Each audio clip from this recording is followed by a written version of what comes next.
اعوذ باللہ من الشیطان اللعین الرجیم بسم اللہ الرحمن الرحیم وبہ نستعین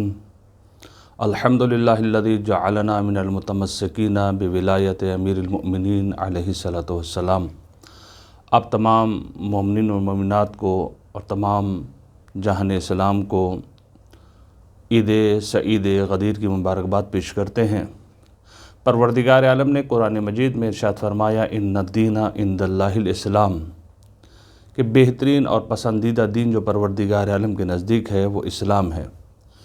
دوسری جگہ پروردگار عالم ارشاد فرماتا ہے وَمَن يَبْتَغِ غَيْرَ الْإِسْلَامِ دِينًا فَلَن يُقْبَلَ مِنْهُ، کہ جو شخص اسلام کے علاوہ دین لے کر آئے گا اس سے اس دین کو قبول نہیں کیا جائے گا۔ اگر کوئی دین قبول ہے پروردگار عالم کی نگاہ میں تو وہ دین اسلام ہے۔ یہ دین اسلام جو پسندیدہ پروردگار عالم ہے اور اسی دین کو پروردگار عالم قبول کرے گا، اس دین کی تکمیل کب ہوئی، اس دین سے پروردگار عالم کب راضی ہوا اور اس کی نعمتیں کب تمام ہوئیں، اس کے لیے تاریخ میں ایک واقعہ ملتا ہے جو قرآن کی روشنی میں ہے، کہ جس کو صحابہ نے بھی نقل کیا، تابعین نے بھی نقل کیا اور قرآن کی آیات بھی اس کے اوپر گواہ اور شاہد ہیں۔ گویا کہ قرآنی واقعہ بھی ہے، تاریخی واقعہ بھی ہے، روایی واقعہ بھی ہے، اس سے انکار کوئی بھی نہیں کر سکتا۔ ہاں اگر کسی نے تعصب کی عینک پہنی ہوئی ہے تو یقیناً وہ انکار کرے گا، لیکن اس کا انکار کرنا جو ممکن نہیں ہے، کیونکہ قرآن کی آیت ہے کہ جب آخری حج اللہ کے حبیب نے انجام دیا اور مقام غدیر خم پر پہنچے تو پروردگار عالم کی طرف سے وحی نازل ہوئی، یا ایھا الرسول بلغ ما انزل الیک من ربک وان لم تفعل فما بلغت رسالتہ۔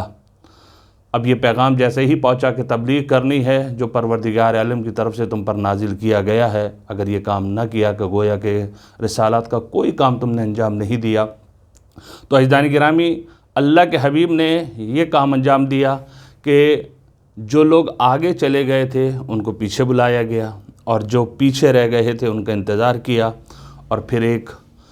مقام غدیر پر پالانوں کا منبر بنایا، اور پالانوں کا منبر بنانے کے بعد اس کے اوپر گئے، جانے کے بعد خطبہ طولانی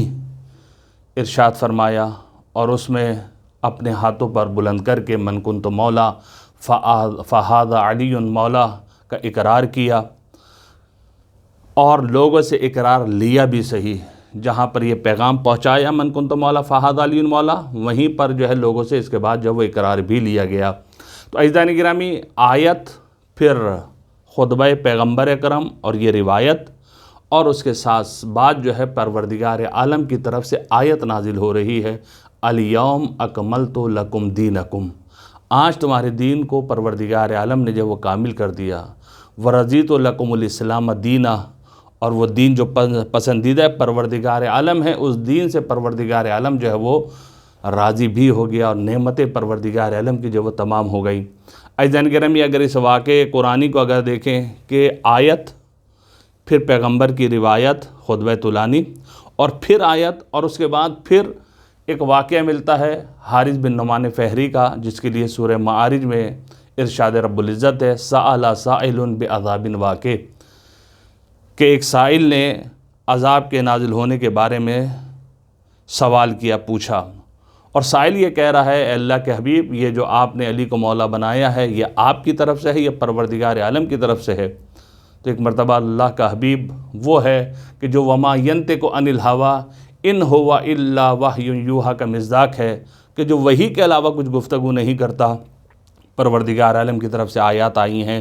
اللہ کی طرف سے یہ پیغام ہے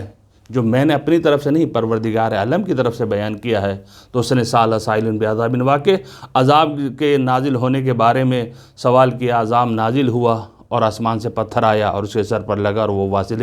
جہنم ہو گیا۔ عزیزان گرامی، اگر ان آیات کو آپ دیکھیں اور اس واقعے کو دیکھیں تو پتہ یہ چلتا ہے کہ یہ دین اسلام جو پروردگار عالم کا پسندیدہ دین ہے، اور ہر مسلمان یہی کہتا ہے کہ ہمارا دین پسندیدہ پروردگار عالم ہے، تو اس دین میں جب تک ولایت علی ابن ابی طالب شامل حال نہیں ہوگی، وہ دین نہ کامل ہوگا، نہ اس دین سے پروردگار عالم جو راضی ہوگا۔ اگر دین اسلام میں ولایت شامل ہو گئی تو انسان کا ہر عمل جو ہے پروردگار عالم کی بارگاہ میں قبول بھی ہوگا، اور وہ دین اس سے قبول بھی کیا جائے گا۔ تمام مسلمانوں کو پیغام ہے کہ اس قرآنی واقعے کو ذرا مطالعہ کریں، اور ساتھ ساتھ جو ہے اس کے بارے میں جو تبلیغ کا حکم دیا گیا ہے، اس کی تبلیغ بھی کریں۔ دعا کرتے ہیں پروردگار عالم بحق محمد و آل محمد ہمیں دین اسلام کو اختیار کرنے اور اس پر عمل کرنے کی توفیق عطا فرمائے۔ والسلام علیکم ورحمۃ اللہ۔